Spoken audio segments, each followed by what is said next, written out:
Hey folks, it's John Stutchess here with the Word Balloon Moment, and I am very happy to spend a moment right now in the green room with Mark Millar, who has been doing wonderful work now, not only in comics, but it's so nice to see some of this stuff popping up on screen. We enjoyed Wanted last summer, and we know Wanted 2 is in the works. But first, let's talk about Kick-Ass, which, I understand you brought a clip last night. I'm sorry, I didn't see it. Oh man, you missed yourself. It was good stuff. Mathew Vaughn has done the most beautiful job on this thing. Couldn't be happier with it. And we had 15 minutes of it previewed at the convention. We did it in San Diego as well, but we showed an extra 90 seconds here in Chicago just to get people, that little extra for coming here too. It'll no doubt be pirated and on YouTube, so you can see it there, But it looked great, and it went down really well, which is brilliant because Matthew and his pals put $50 million of their own money into this film. So if it was rubbish, we'd have been worried. But luckily, it's done very good. Well, and obviously having Nicolas Cage obviously helps in the cast. And I know you guys are looking for backing as far as a studio or distribution, I suppose would be the best way to put it, right? Now everybody wants it, which is great. Because to give you a bit of history on it, what happened was a year ago now, we put a screenplay together. I blocked out the plot. Matthew wrote the script, and then Jane Logan came in and redrafted it, and we loved it. We thought, here's the Pulp Fiction of superhero comics, and we thought this was going to be great. And then we showed it to all the studios, and they were like, this is terrible. It's got a 10-year-old girl swearing and killing people dressed as a superhero, all the things that we liked about it, they hated about it, and they said, we don't want to make this. And Matthew, luckily, is a rich guy and raised the $50 million himself and made the film, and it's worked out beautiful. It's great. So now they've seen it and they kind of understand it. Now they've seen the movie itself. All the studio heads have seen it in the last week out in LA, and now everybody's getting into a nice little bidding frenzy. Hopefully, there's 3 studios put serious bids in already, but we're going to try and twist this through. Because Matthew's feeling was that you guys should have coughed up the cash last year, not now. If he'd to invest the money, he wants a good return on it. Absolutely, man. So it's looking good. I mean, luckily the thing's great, and it's going to come out at a time when there's been a lot of quite disappointing genre movies. Certainly. This summer, see, last summer, think about it. You wanted Dark Knight, Iron Man, Hulk. I love Hulk was wonderful. You tell about too, a load of good genre movies all at once. And this year there's just been Star Trek, really. The other stuff, Wolverine and all that's all kind of rubbish, really. And there's a lot of disappointing stuff this year, and I think it was because of the writer's strike 2 years back. All the scripts, I think, were just lying around. Certainly.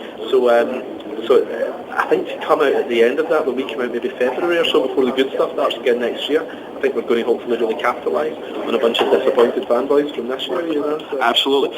No, and I think that's a good time to release something that doesn't have a recognizable mainstream thing. Yes, exactly. It's done very well. If you add up all their printings, each issue's done about 110,000 copies or something crazy.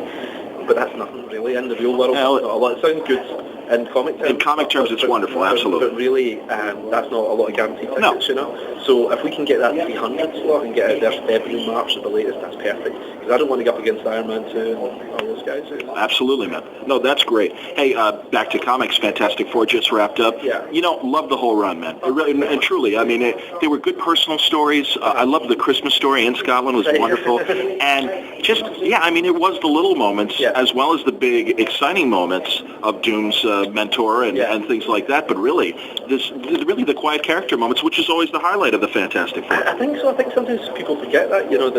The Stan and Jack stuff, you were as curious about who their new babysitter was going to be, or Sue's new hairdo and would be right, that kind of stuff. Took up as much space as Galactus and all that kind of stuff. So, I always thought, is that balance with Fantastic Four? It should be somewhere between Bewitched and a $250 million movie, isn't it? It crosses both things. That's what makes it unique. Outstanding. Are we distracted? Oh, no, okay. That's okay. We were cool. No worries. Everyone's excited for the wrap-up of Old Man Logan. What a great story that's been. And again, alternate futures and possible futures are always fun things to play with. And the funny thing? Actually, all my favourite comics really are those alternate. Kingdom Come, stuff like that. Kingdom Come, I think, is the best. I'd probably say the best comic I've ever read. I loved it, And it's never fashionable to say that about a book that's quite recent like that, just the last 10 years. Because most people say, 60s stuff and all that. Sure. I just think it was a masterpiece, and every issue I couldn't wait for the next one. I remember Mark Waid actually giving us some proofs of issue 3 when I was at San Diego Con in '97. And I couldn't wait. I actually went upstairs so no one could distract me and sat and read them in the room, and I loved it. It was brilliant. But I love Dark Knight, and Watchmen as an alternate reality, as the alternate universe Chapman characters, So those kind of alternate universe kind of future things are always the best stuff, I think. I think it's because you're removed from continuity anything can happen. Self-contained. Yeah, yes. And anybody could die on page 2, you know, and you don't know what's going to happen. And certainly something you covered yourself with the Fantastic Force, and that was fun to see as well in your run, and interesting too that they're already building on it and then tossing it to some other guys to kind of build on. But yeah, the death of the Invisible Girl, you know, what an interesting twist to that story too.